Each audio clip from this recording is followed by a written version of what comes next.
Bien, estamos en una nueva mirada del Cuervo. Habíamos hablado la vez pasada de las avanzadas de Patricio Lynch para obtener cupos de guerra, contribuciones o en el fondo compensaciones económicas a los hacendados peruanos.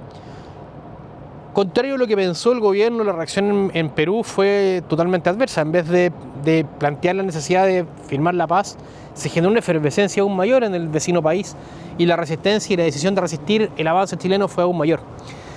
Los alistamientos, que no habían ocurrido antes, curiosamente, se produjeron en masa. La población limeña vio de verdad muy cercana a la amenaza chilena, que antes veían como lejana, allá por el sur. Nunca se preocuparon. Lo que era raro para Chile, en realidad, Chile se movilizó completo. El Perú, extraño. Siempre Chile entró en Perú y siempre combatió, según ellos, en superioridad numérica. ¿Cómo es posible que un país con una población inferior a Perú y Bolivia opere en territorio enemigo como fuerza expedicionaria, con un tren logístico de más de 3.000 kilómetros y opere con ventaja armamentista, logística y numérica? Es extraño, algo no cuadra, ¿no? Hay algo que no está bien. Y claro, la razón es que en el Perú no estaban ni ahí con la guerra.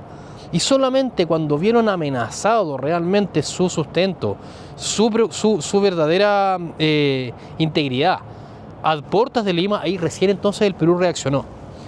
No importó que se hubiese perdido Arica, no importó que se hubiese perdido Tacna, no importó, a lo mejor sí, pero desde el espíritu patriótico, pero era problema de otros.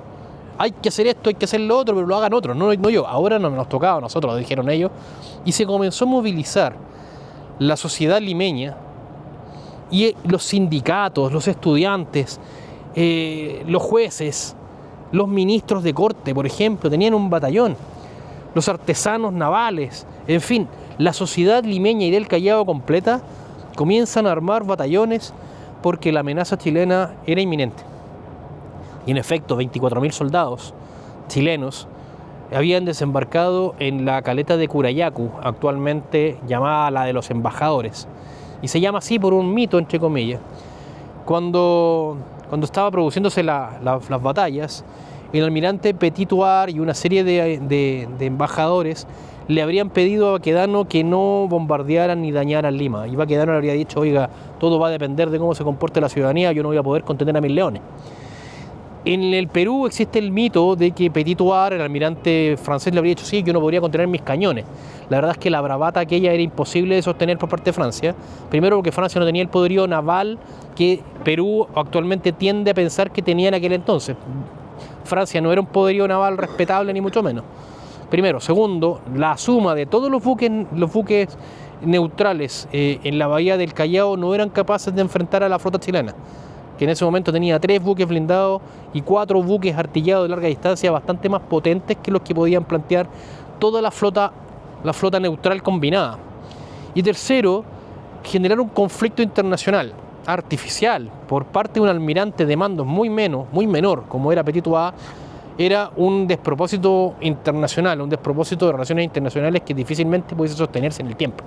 Por eso la tesis de que Petit-Thouars habría amenazado a Baquedano para que no bombardeara a Lima es una tesis que no se sostiene con la realidad, es una de tantas mitos y unas tantas tesis mentirosas que se pueden encontrar en la literatura historiográfica peruana, que está llena, pero llena de leyendas y de cuentos que no se sostienen en la realidad. Partiendo por la base de que a Chile supuestamente lo habían ayudado los ingleses. Curioso, si consideramos que toda la artillería y todos los artilleros del Huáscar eran todos ingleses. Raro, ¿a quién ayudaron los ingleses? Pero en fin, el hecho concreto es que Chile ya había puesto sus dispositivos de batalla para enfrentar Tacna, pero era necesario poder establecer cuál va a ser el plan de batalla. Se habían dividido el ejército en nuevas divisiones, mucho más numerosas y más completas que las anteriores. Perdón, voy a acomodarme el párpado que me está molestando. Ahí sí. Y al Príncipe Rojo, el mote que le habían puesto a Patricio Lynch, le tocó la primera división. La segunda división estaba al mando del coronel Emilio Sotomayor, hermano del ya difunto ministro, y otras unidades que voy a comentar un poquito más adelante. Pero había 2 planes en pugna. Y no solamente 2 planes, 2 visiones de la guerra, 2 visiones de la política nacional y 2 caudillos, 2 líderes políticos que se perfilaban. Uno, político, ojo lo que digo, Manuel Baquedano, el candidato por excelencia del Partido Conservador, a pesar de que él se resistía. Y luego los liberales y radicales que veían en José Francisco Vergara la figura heroica que surgiría de la guerra. Don José Francisco Vergara, un crítico brutal de las conductas del ejército y de la marina, había hablado muy mal de algunos, había dicho cosas bastante duras de algunos oficiales, había hablado de la incompetencia, de la torpeza, de la chapucería, muchas veces se refirió al alcoholismo de algunos oficiales en público, lo que generó bastante odio y repulsa a este cucalón entrometido. Y por consiguiente, cuando don José Francisco Vergara, como ministro de Guerra en campaña, le plantea a Baquedano la posibilidad de rodear el dispositivo peruano, dispositivo de defensa que se había instalado en el balneario de Chorrillos. Chorrillos era un balneario muy bonito, con un poblado que se llamaba Barrancas primero, luego el pueblo de Chorrillos, y luego al frente un gran cerro llamado el Cerro Solar, y la línea se disponía desde la costa hasta bien entrado el valle, en un sector llamado El Manzano, donde había un portezuelo por ahí, donde se podía pasar y que Piero la inundó y minó el camino, haciendo muy difícil que un ejército completo pudiera pasar, quedando un portillo efectivamente, un portezuelo donde pasar, lo que hacía muy fácil que una unidad bien instalada pudiese destruir a un ejército masivo que se embotellaba en este lugar. Ya, por consiguiente, era muy difícil entrar por ahí.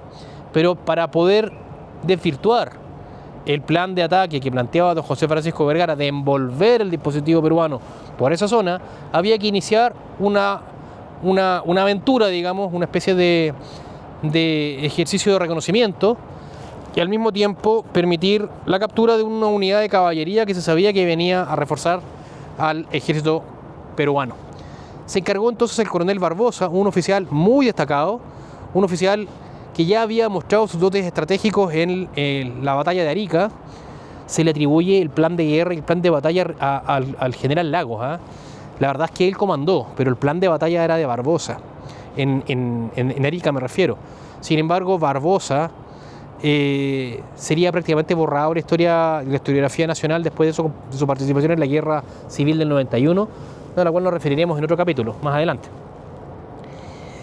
Se inicia entonces este dispositivo de avance, se produce el enfrentamiento con una unidad de caballería y una banda de músicos que es capturada. Muere un comandante de la caballería peruana en este combate llamado El Manzano, y Portezuelo de Ate es otra unidad, y el Perú entiende que fue una victoria para ellos. La verdad es que ellos no entienden mucho y se inventan esa victoria porque piensan que porque las tropas chilenas ocuparon el lugar y luego se retiran, ganaron ellos. La verdad es que el ejército chileno cumplió su misión de reconocimiento.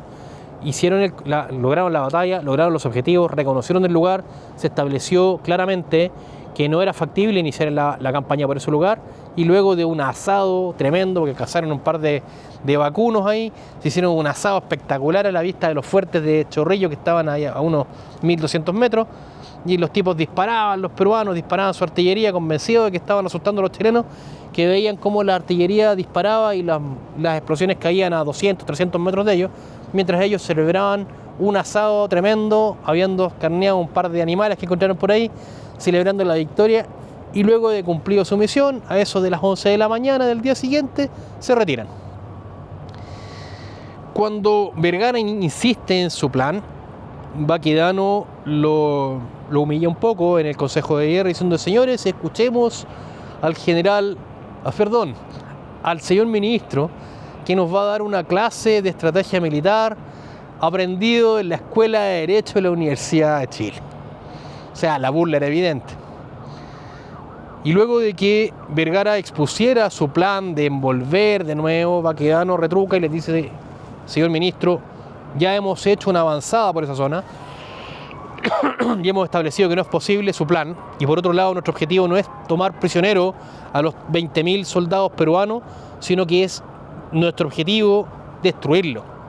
Por consiguiente, estos planes de envolver y cosas, no. Baquedano era bastante burdo estratégicamente, era un hombre incapaz de cometer un error garrafal, pero tampoco era muy capaz de grandes luces estratégicas. Uy, un incendio. Bueno, ojalá que no se escuchen las sirenas de fondo, porque tengo una bomba de bomberos detrás mío sonando bastante fuerte. Sin embargo, Baquedano tenía como normativa y como idea que el soldado chileno ataca de frente, nada de envolver y cosas, no, a él no le gustaba. Y por otro lado, con mucha razón, el objetivo de este ejército era enfrentar frontalmente a las tropas peruanas y destruir el ejército peruano para evitar cualquier resistencia. Por consiguiente, el plan de batalla era claro. Las tropas chilenas debían entrar frontalmente al dispositivo peruano, bastante extendido, por cierto. La segunda división, entiendo que era la de Sotomayor, creo que sí, no estoy equivocado, atacaba en el centro. La primera división por la costa, enfrentando el cerro, el Morro Solar, donde estaba el ministro de Defensa del Perú, ministro de Guerra del Perú, Miguel Iglesias, del cual hablaremos más adelante después en la campaña de la Sierra. Y luego, un poco más hacia la derecha, el dispositivo chileno, la tercera división, si mal no recuerdo, Amunategui.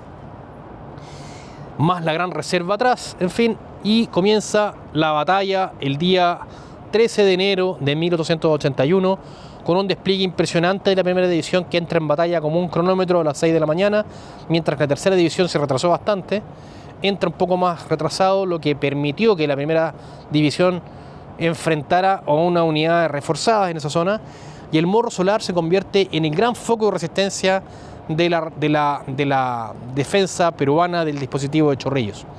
Las tropas chilenas comienzan a avanzar por esta explanada llamada La Tablada, que era una planicie desértica, arenosa, bastante larga, por la que comienzan a desplegarse los batallones en unidades completas. Luego en guerrillas francesas se llamaba, o guerrilla inglesa, que son así como puestos como en zigzag los soldados y comienzan a avanzar, pero se encuentran con algunas tapias y algunas dificultades por algunas de las haciendas del lugar, pero logran llegar a los dispositivos peruanos y comienza a desarrollarse una batalla cruentísima, violentísima. A eso de las 2 de la tarde, más o menos, ya la batalla había durado 6 horas, las tropas peruanas en el centro de la línea comienzan a fracturarse, comienzan a retirarse y comienzan a avanzar las tropas chilenas y converger sobre este Morro Solar, que era este cerro grande que estaba frente a la playa, que resistía y resistía y resistía de manera porfiadísima, y resistiría hasta más o menos las 5 o 6 de la tarde. Vastísimas cantidades de tropas peruanas caen en batalla, muchísimas, y las tropas chilenas también. Oficiales de muy alto grado, como por ejemplo Juan Martínez, el antiguo comandante del Atacama, un coronel bastante antiguo, ya próximo a ascender a general de brigada incluso, es el oficial de mayor alto rango que muere en combate en la Guerra del Pacífico. Y bueno, él caería después, sí, pero en la batalla de Chorrillos muchísimos oficiales caen en combate hasta que a las 6 de la tarde finalmente el Cerro Solar se rinde y cae prisionero el ministro Iglesias, el general Iglesias. Las tropas, algunas de ellas se desbandan, entran a Barrancas, que es bombardeado y atacado debido a que encuentran resistencia, y luego las tropas se desbandan y comienzan a saquear Chorrillos, que termina en ruinas. Las batallas que se produjeron entre tropas chilenas para contener esta desbandada causarían tantas bajas como la batalla misma. Las tropas chilenas habrían encontrado alcohol, el tercero en línea, por ejemplo, algunas tropas del Atacama, que encontraban justo premio, poder saquear, sabotear, destruir y llevarse cuanta cosa encontraran como premio. Encontraron justo premio, según ellos, en esta conducta, lo que evidentemente era un atropello a la disciplina militar. Hizo que las tropas chilenas entraran, unidades chilenas completas, entraran a contener este saqueo brutal que se estaba produciendo en Chorrillos, lo que se extendería por bastantes horas de la noche. El general Cáceres, al ver esta situación o saber esta situación, pretendió plantearle a Piérola un ataque sorpresa a las tropas chilenas que según él se encontraban desbandadas completamente. Y la verdad es que habría sido un despropósito tremendo, porque en realidad lo que estaba desbandado eran 2 o 3 regimientos. La mayoría de las unidades de la primera división y parte de la segunda estaban prácticamente intactas, ya, o si bien golpeados, sí, pero estaban no desbandados, estaban en sus campamentos, y la reserva militar completa prácticamente, y que sería la que salvaría un poco el honor 2 días después, 3 días después, en la batalla de Miraflores, de la cual hablaremos en un próximo capítulo de Mirada del Cuervo. Nos vemos.